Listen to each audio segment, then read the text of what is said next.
कर रहे हैं। इसी समन्वय की एक महत्वपूर्ण धारा है जो आज पूरी दुनिया के लिए आश्चर्य भी है, कौतूहल भी है और उनके लिए एक दिशा भी है। वह दिशा है अयोध्या में श्री राम जन्मभूमि पर भगवान श्री राम के भव्य मंदिर के निर्माण का कार्यक्रम। जिन्हें विश्वास था वे प्लान करते थे, वे भागते थे, भूल करके भी श्री राम जन्मभूमि का नाम नहीं लेना चाहते थे। लेकिन जिन्हें सनातन धर्म की परंपरा पर विश्वास था, या तो धर्मस्ततो जयते इस सनातन वाक्य पर विश्वास था, वे लोग इस बात को मानते थे कर्म करना हमारा कार्य है, इसके परिणाम तो विधाता हमें देंगे ही देंगे, इसमें कोई संशय होना ही नहीं चाहिए। और भाइयों बहनों, आपने देखा होगा जो लोगों के लिए असंभव था, आज भारत ने उसे संभव बना दिया है। और सनातन धर्म याद रखना, पूरी दुनिया के अंदर वर्तमान में संघर्ष चल रहा है। कोई अफगानिस्तान से भाग रहा है, कोई यूक्रेन से भाग रहा है,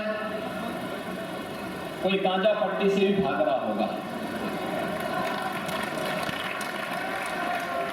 लेकिन दुनिया के अंदर अगर वास्तव में विश्व शांति की कोई गारंटी हो सकता है, तो विश्व शांति की गारंटी केवल सनातन धर्म हो सकता है और भारत हो सकता है, बाकी कोई और नहीं हो सकता। यही कारण है जब आज दुनिया के अंदर संकट आ रहा है,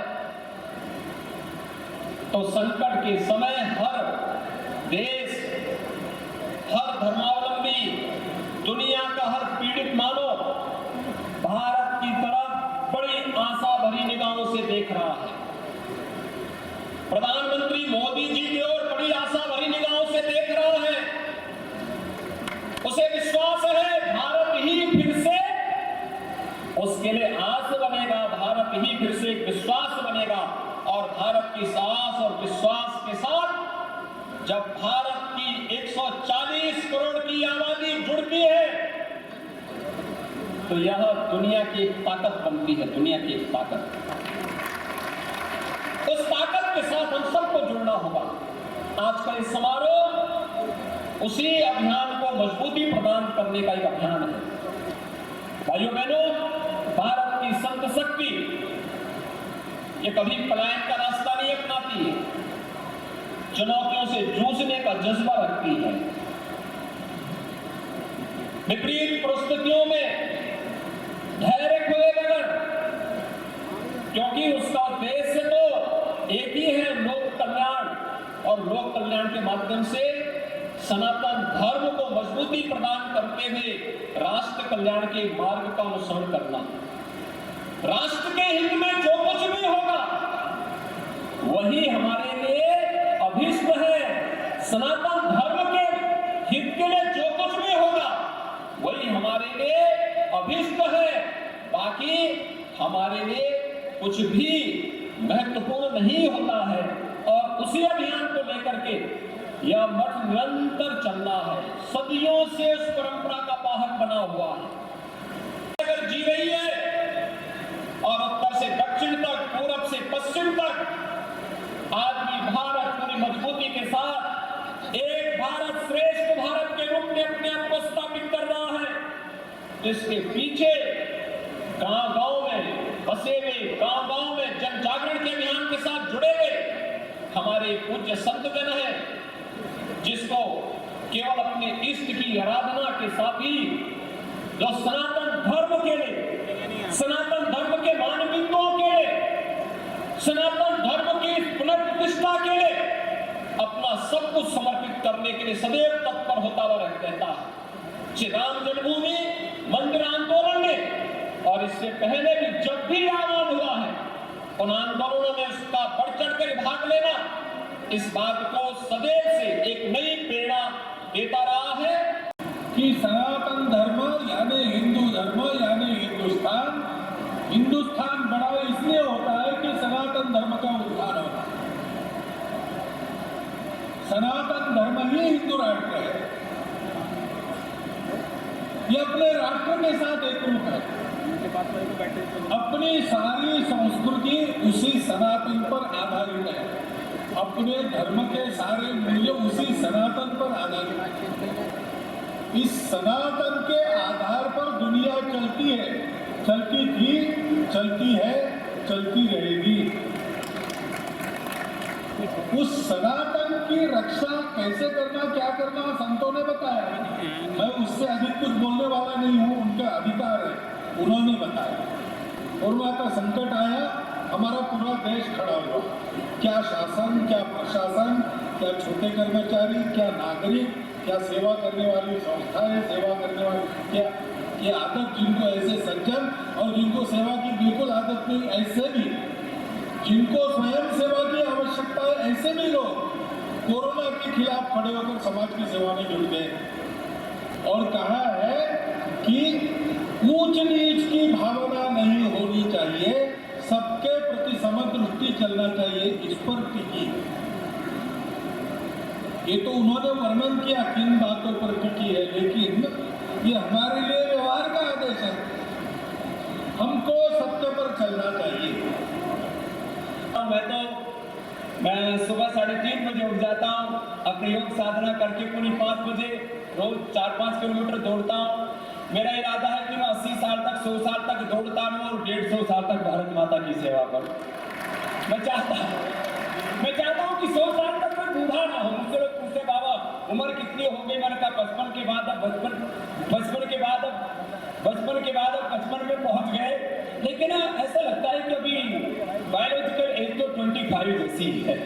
तो आप लोग भी ऐसे ही रहो, योग करो, कर्मयोग करो।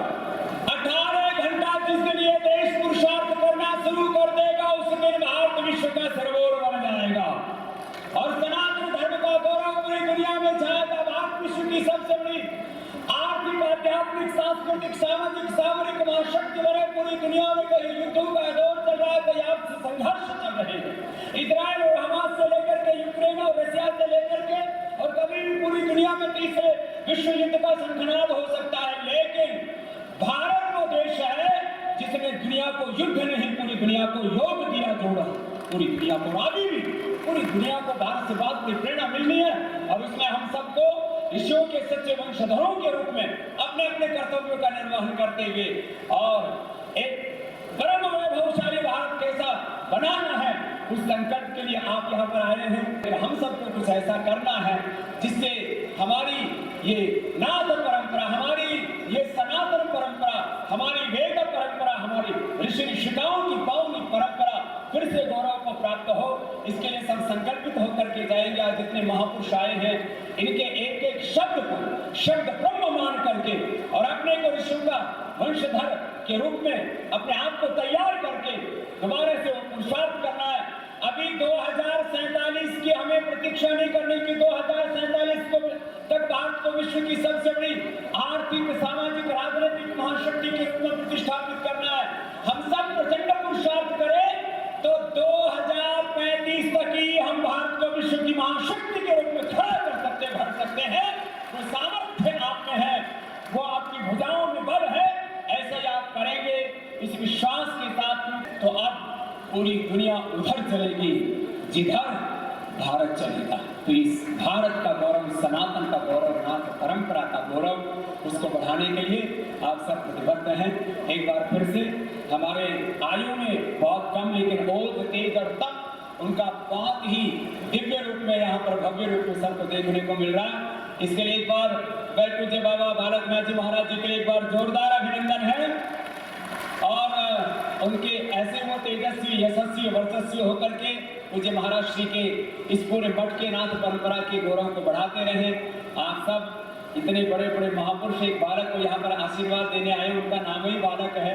और सच में इतनी विनम्रता, इतना और विनम्रता के साथ वीरता, शौर्य और पराक्रम भी उनमें है। उसकी उनकी इस पूरी तेजस्विता को प्रणाम करते हुए हमारे योगी आदित्यनाथ जी की पूरी साधना को, उनकी उनके तप को, पुरुषार्थ को प्रणाम करते हुए, और मोहन भागवत जी ने आकर के सबको बहुत गौरवान्वित किया। कल हमारे भाई अमित जी भी आए, इतने महापुरुष एक साथ यहाँ पर आए हैं सबके, क्योंकि पूज्य चांदनाथ जी महाराज जी इनका हाथ पकड़ा करके हमको गए थे। मैं पिछली बार जब आया था तब उनको यहाँ उन्होंने अपना उत्तराधिकारी बनाया, तो कुछ लोग कुछ बातें बेकार की कर रहे थे, बोले जो है कैसे ये उत्तराधिकारी बनेंगे। मैंने कहा तो भगवान का विधान है, तुम कौन होते हो। उस दिन तो भाई बरसात हो रही थी, तब भी भगवान का आशीर्वाद था, और अभी भी भगवान का आशीर्वाद खूब बरस रहा है। तो एक बार बहुत बहुत अभिनंदन फिर से बोले